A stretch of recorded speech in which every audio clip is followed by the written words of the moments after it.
Hi guys, നമുക്കിന്ന് കരീന കപൂറിൻ്റെ ഈ ഒരു ഐക്കോണിക് മേക്കപ്പ് ലുക്ക് ഒന്ന് ട്രൈ ചെയ്ത് നോക്കിയാലോ. അപ്പോൾ ഈ ലുക്കിന് വേണ്ടിയിട്ട് നമുക്ക് ഐസാണ് നന്നായിട്ട് പോപ്പപ്പ് ചെയ്ത് വെക്കേണ്ടത്.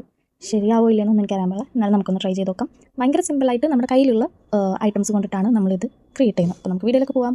ഞാനിവിടെ 2 കാജലാണ് യൂസ് ചെയ്യുന്നത്. ഒന്ന് നമ്മൾ നോർമലി യൂസ് ചെയ്യുന്ന ഒരു കാജൽ, പിന്നെ ഒന്ന് എനിക്ക് ടൈറ്റ് ലൈൻ ചെയ്യാൻ വേണ്ടിയിട്ട് ജസ്റ്റ് ഹെർബ്സിൻ്റെ കാജൽ സ്റ്റിക്കാണ് യൂസ് ചെയ്യുന്നത്. അപ്പോൾ ഫസ്റ്റ് തന്നെ കാജൽ സ്റ്റിക്ക് കൊണ്ട് നന്നായിട്ട് 2 കണ്ണും ടൈറ്റ് ലൈൻ ചെയ്യുന്നുണ്ട്. അപ്പോൾ അത് ചെയ്ത് കഴിഞ്ഞിട്ട് നോർമൽ കാജലാണ് ഞാൻ യൂസ് ചെയ്യുന്നത്. കുറച്ച് കാജൽ ബ്രഷിലെടുത്തിട്ട് താഴെ മേലെ ഒരേപോലെ തന്നെ കുറച്ചൊരു കട്ടിക്ക് കണ്ണ് ചെയ്ത് കൊടുക്കുകയാണ്. എന്നിട്ട് അത് കുറച്ച് വലിയ ബ്രഷ് കൊണ്ട് ഒന്ന് സ്മഡ്ജ് ചെയ്ത് കൊടുക്കുന്നുണ്ട്, ചെറിയൊരു സ്മോക്കി ആയി പോലെ. ഇനി ഐ ഷാഡോ പാലറ്റിൽ ബ്ലാക്ക് ഐ ഷാഡോ എടുത്തിട്ട് ആ കണ്ണ് എഴുതിയേക്കുന്നതിൻ്റെ മേലെ ഒന്ന് ജസ്റ്റ് ഒന്ന് ഡാബ് ചെയ്ത് കൊടുത്ത് അതൊന്ന് സെറ്റ് ചെയ്യുന്നുണ്ട്. അത്രയും ചെയ്ത് കഴിഞ്ഞിട്ട് ചെറിയൊരു കുഞ്ഞ് വിങ് ഇട്ട് കൊടുക്കുന്നുണ്ട്. അത്രയും കഴിഞ്ഞിട്ട് ഒരു റെഡ് ബ്ലഷ് ഇടുന്നുണ്ട്. ഇനിയാണ് നമ്മുടെ മെയിൻ ആയിട്ടുള്ള സംഭവം, മസ്കാര. ഈ ഒരു ഐ മേക്കപ്പിന് നന്നായിട്ട് നല്ല കട്ടിക്ക് മസ്കാര ഇട്ട് കൊടുക്കുക. അപ്പോൾ നന്നായിട്ട് ഇങ്ങനെ പോപ്പ് ചെയ്ത് നിൽക്കും ഐസ്. ദെൻ ലിപ്സ് ചെയ്യാം. ഞാനിപ്പോൾ ഇവിടെ എടുത്തേക്കുന്ന ഒരു ന്യൂഡ് പിങ്ക് ഷെയ്ഡാണ്.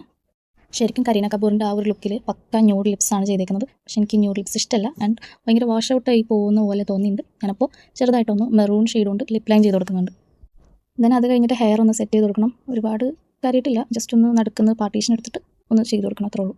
അപ്പോൾ അത്രയും നമ്മൾ ചെയ്ത് സെറ്റ് ചെയ്തിട്ടുണ്ട്. ഇനിയാണ് മോസ്റ്റ് ഇമ്പോർട്ടൻ്റ് ആയിട്ടുള്ള സംഭവം, പൊട്ട് കൊണ്ട് വെച്ചാൽ നമ്മുടെ ലുക്ക് ഇവിടെ കംപ്ലീറ്റ് ആയി. അപ്പോൾ ഇതാണ് നമ്മുടെ ഫൈനൽ ലുക്ക്. ശരിയായില്ലെന്ന് വെച്ചാൽ എനിക്ക് നോക്കിയിട്ട് വലിയ കുഴപ്പമില്ലാന്ന് തോന്നുന്നുണ്ട്. നിങ്ങളുടെ അഭിപ്രായം എന്താണെന്ന് വെച്ചാൽ പറയും. അപ്പോൾ ഇത്രയുള്ളൂ.